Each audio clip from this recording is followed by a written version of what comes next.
Pada suatu hari di pertemuan dengan teman-teman lama di sebuah rini pedesaan, mereka saling bertukar cerita hingga Sutejo bertanya kepada Sumantri yang kemudian Sumantri pun bercerita. Pada suatu hari ada seorang pemuda yang tinggal di dalam hutan pedesaannya bernama Prana. Pada masa itu banyak perbincangan hangat tentang halaman gaib kesaktian dan ilmu gaib sehingga muncul dalam hatinya banyak pertanyaan dan keingintahuan. Dia duduk di depan teras rumahnya sepanjang pagi hingga akhirnya dia memutuskan untuk melakukan perjalanan mencari seorang guru untuk memuaskan rasa keingintahuannya.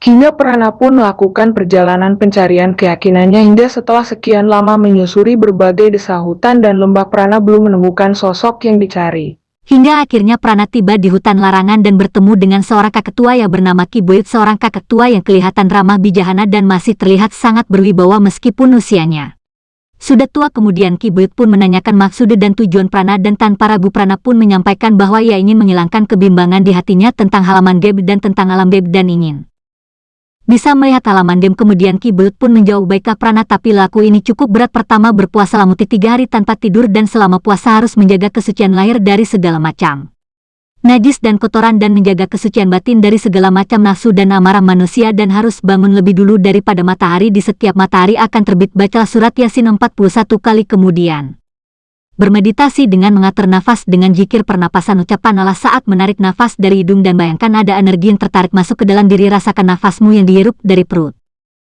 naik ke kepala. Kemudian ucapkan hu sambil membuang napas sambil membayangkan semua kotoran di dalam diri ikut terbuang keluar. Lakukan zikir ini hingga dirimu merasa nyaman dan muncul perasaan senang atau gembira secara tiba-tiba di dalam hati. Secara tiba-tiba di dalam hati, lalu minta pada Sang Pencipta keinginanmu dan lakukan cara yang sama di saat terbenamnya matahari dan di tengah malam dan di hari keempat berpuasalah pati geni. Dan setelah selesai semua itu, cobalah pergi ke pemakaman di saat terbenamnya matahari dan membakar wangian dan dalam keadaan suci atau berwudu. Kemudian duduk bersila dan tenangkan diri, lalu bacalah surat Yasin 41 kali dan zikir nafas terus-menerus sambil meminta pada Sang Pencipta untuk diperlihatkan halaman-halaman gaib.